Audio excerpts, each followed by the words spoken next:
So, something that's on my mind in general is how can humans come together to form larger superorganisms on various scales, including just very tiny things like a group of people moving a piano together or moving some large object together or answering a question, all the way up to like how to do collective agency at governance nation type scales. Although that's a whole thing. But like corporations, teams, anything like that, marriages, relationships of any kind that are forming some sort of we unit to them. And I've been thinking about what it would look like to have a sort of like a boot camp or just some kind of training in like basic skills of this. There's a lot of pieces. The first one is being able to listen to yourself. And this is huge. This is like really getting this is almost the only thing you need. But there's a bunch of practice and other stuff that is good for all of this. But like learning to really listen to yourself and notice like, oh, something feels off to me about this. Something feels rushed. I have some no that's arising that I want to respect here. Subject to that, or with that in mind, there's a bunch of interesting exercises that I could imagine doing where like one simple thing you do is you have a person who's doing something, let's say cooking some food, and you have somebody else who is in the role of helper, and they're free to opt out of that role at any point. The nature of the training scenario is set up so that there's enough abundance that they do not have to help. There's no rush that requires them to whatever. You could do stuff with rushes too, but that's not beginner shit. And so they are some person decides to put themselves in the role of helping the person who is directing making the food. And their first task, and to be clear, I think this is something that everybody needs to have in a sane society, and in a sane society we would be teaching our kids this by age 5 or 10. And then also as part of the reparenting process to get us towards something like a sane society, this would be part of the training. So you'd have one person who's, like I'm doing the cooking, and then somebody else is like doing the helping. And the cook would, the helper's first job is to not get in the way. Important, often overlooked first job. Simply do not get in the way. Then, like a sort of secondary instruction is something like anticipate, and that's not get in the way physically, but also like attentionally speaking, to not be messing with the flow of the cook's attention.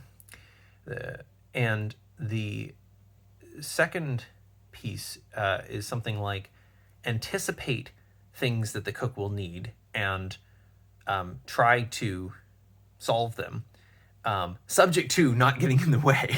Like if you have to pick between the two of those, don't get in the way. But to the extent that you can not get in the way and solve the things.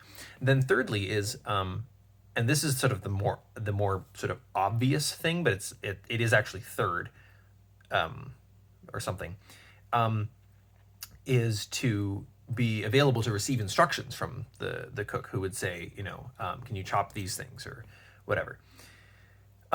Importantly, there's still an ongoing tracking process of the person where it's like at any given point they could bail out from being in helper mode. Like they're not forced to continue to be in that. So it's insofar as I am choosing to continue to be your helper, I am submitting my will in this domain. I'm to your will and to the will of the whole that the two of us are, which you are directing. And so this is a kind of practice at being in a sort of surrendered role.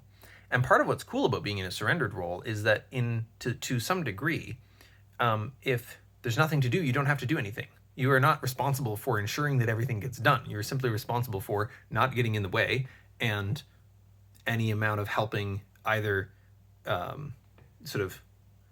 either noticed by you or directed by the other. But you don't have to. You're sort of not responsible for the thing as a whole.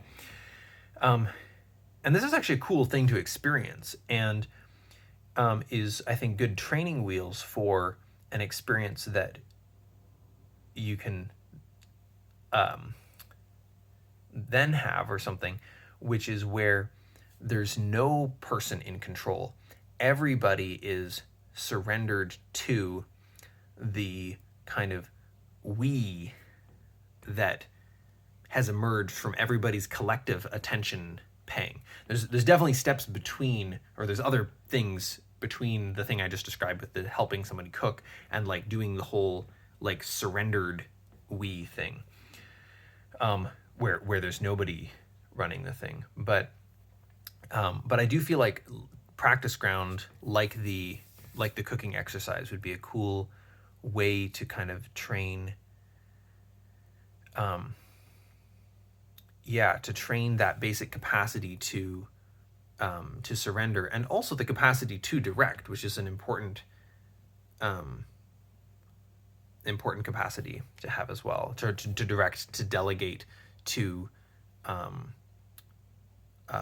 trust the person you're delegating to handle what they are being expected to handle, and to genuinely give them a set of instructions such that you trust them to handle it and can let them handle it, because you're trusting yourself to handle whatever happens as a result, such that, if the things come back chopped the wrong size, you know that that's handleable. And so you can have an attitude towards them that doesn't need to be micromanaging, and can be allowing them to follow the instructions as you've given them. I think there's a whole series of exercises. This is me sort of pointing at like one little piece of the training boot camp. I'm going to pause the recording and then resume it for a sec once I've thought of maybe one or two others. I mean, a lot of stuff in the kind of team building exercise type category is sort of the thing here.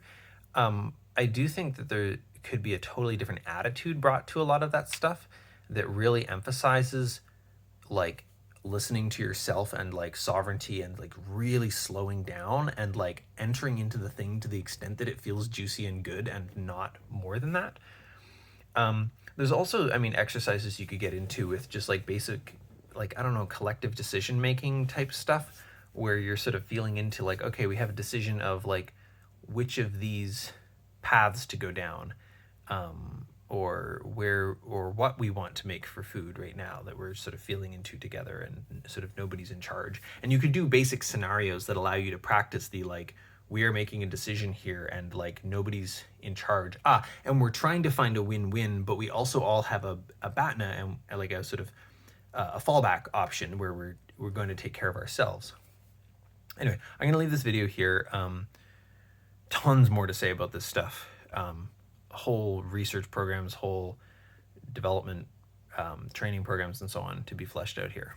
But this is one piece of the puzzle of like, how can people practice coming into superorganisms with each other on just like really basic levels.